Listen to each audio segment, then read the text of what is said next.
अस्सलाम वालेकुम। आज हम लेक्चर नंबर 3 स्टार्ट करेंगे एक्सरसाइज 3.2 से, जिसमें हम पढ़ेंगे logarithm of a real number के बारे में। तो पहले इसकी डेफिनेशन देख लेते हैं, फिर इसको स्टार्ट करते हैं। If y is equal to a x, ये हमारे पास एक्सपोनेंशियल फॉर्म लिखी हुई है। एक्सपोनेंशियल फॉर्म क्यों है? क्योंकि इसमें किसी नंबर की पावर दी हुई है और इसलिए इस फॉर्म को क्या कहते हैं, एक्सपोनेंशियल फॉर्म है। ठीक है, कि एक नंबर है उसकी पावर दी गई है। अब ये तीनों नंबर y, a और x कहाँ से बिलोंग करते हैं? रियल नंबर से।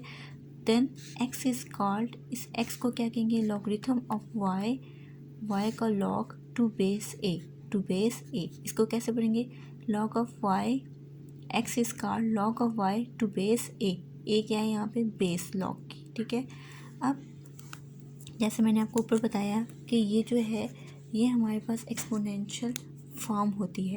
तो ये मेरे पास एक्सपोनेंशियल फॉर्म है, ये बिल्कुल इक्विवेलेंट है इस फॉर्म के, लॉगरिथमिक फॉर्म। जो मैंने इक्विवेलेंट का निशान डाला है कि ये दोनों फॉर्म्स जो हैं बिल्कुल इक्विवेलेंट होते हैं। लेकिन चूँकि ये इसकी कौन सी फॉर्म है? लॉगरिथमिक फॉर्म है। और ये कौन सी है? Exponential form. अब एक्सपोनेंशियल फॉर्म को लॉगरिथमिक फॉर्म में भी लिख सकते हैं और लॉगरिथमिक फॉर्म को एक्सपोनेंशियल फॉर्म में भी लिख सकते हैं। अब लिखने का तरीका क्या है कि जब कोई नंबर ऐसे दिया हो आप उसको कैसे लॉग के फॉर्म में लिखेंगे? फॉर एग्जांपल मेरे पास एक एग्जांपल है,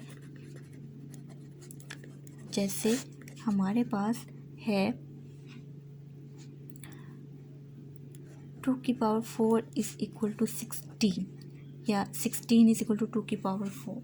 तो मैंने आपसे कहा था जिस चीज़ की पावर हो वो क्या होती है? बेस। वो क्या होती है? बेस। ये मैंने एक्सपोनेंशियल फॉर्म लिखी है। अब मैं इसको लॉगरिथमिक फॉर्म में करूँगी। जिस चीज़ की पावर हो वो बेस होती है। तो मैंने कहा था लॉग की भी बेस है, यहाँ पे एक है, लॉग की बेस है। अब जो लॉग की जो जिस चीज़ की पावर है वो बेस है, तो यहाँ पे बेस क्या है? 2। तो लॉग की बेस यहाँ पे क्या आ जाएगी? 2। ठीक है, जो इंडेक्स था, इंडेक्स या एक्सपोनेंट, जो एक्सपोनेंट है बेस हमने इधर लिख दिए, इसका जो एक्सपोनेंट वो क्या था? 4। वो इक्वल के दूसरी साइड लिख देंगे। एक्सपोनेंट को दूसरी साइड लिख दिया, बेस को लॉग के साथ नीचे लिख दिया, बाकी रह गया y, वो हम y लॉग के साथ लिख देंगे। ठीक है, बस इसको याद ये रखना है कि जो जिस चीज़ की पावर थी उसको बेस कहते हैं, वो लॉग की बेस आ जाएगी और जो पावर है वो इक्वल की दूसरी तरफ चली जाएगी और y को हम लॉग के साथ लिख देंगे। ठीक है, एक और एग्जांपल देख लेते हैं हम। इसको मैं वैसे रहने देती हूँ। ठीक है, अब वही बात, यहाँ पे बेस क्या है? 3। तो लॉग की बेस क्या आ जाएगी? 3। ठीक है, इसकी पावर क्या थी? 4। वो मैंने इक्वल के दूसरी तरफ लिख दिया और y को मैंने इधर लिख दिया। ठीक है, यूँ ही था ना, y is equal to a x. इस ये y यहाँ आ गया, बेस यहाँ पे a थी, a ये बेस आ गई और x पावर थी वो इधर आ गई। ठीक है, जैसे हमने इसके साथ कंपेयर करके लिख दिया। अब अगर आपको मज़ीद एक्सप्लेनेशन की ज़रूरत है तो हम एक्सरसाइज पे चलते हैं। एक्सरसाइज 3.2। इस एक्सरसाइज 3.2 का पहला सवाल है, convert it into logarithmic form. Question number 1 का पहला पार्ट है, कन्वर्ट करना है लॉगरिथमिक फॉर्म में। अब हमें दिया हुआ है 6 की पावर 2 इज़ इक्वल टू 36। अब हमें इसको लॉगरिथमिक फॉर्म में, एक्सपोनेंशियल फॉर्म है, इसको लॉगरिथमिक फॉर्म में करना है।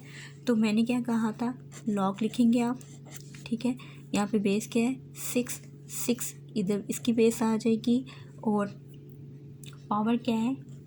2 इधर लिखेंगे और y को हम इधर लिख देंगे लॉग के साथ। ठीक है, 6 बेस में लिख दिया, पावर जो है वो इक्वल की दूसरी साइड और y इधर लिख दिया। ठीक है, इसी का सेकंड पार्ट अगर आप देखें,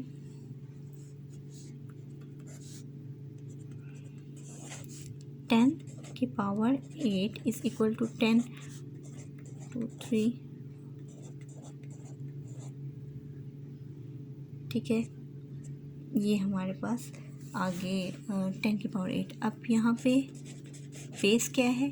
10, क्योंकि इसकी पावर है तो ये 10 आ गई इसकी बेस। ठीक है, मैंने क्या कहा था? पावर को अपने दूसरी साइड पे लिखना है, तो y जो है वो सारा इधर आ जाएगा। ठीक है,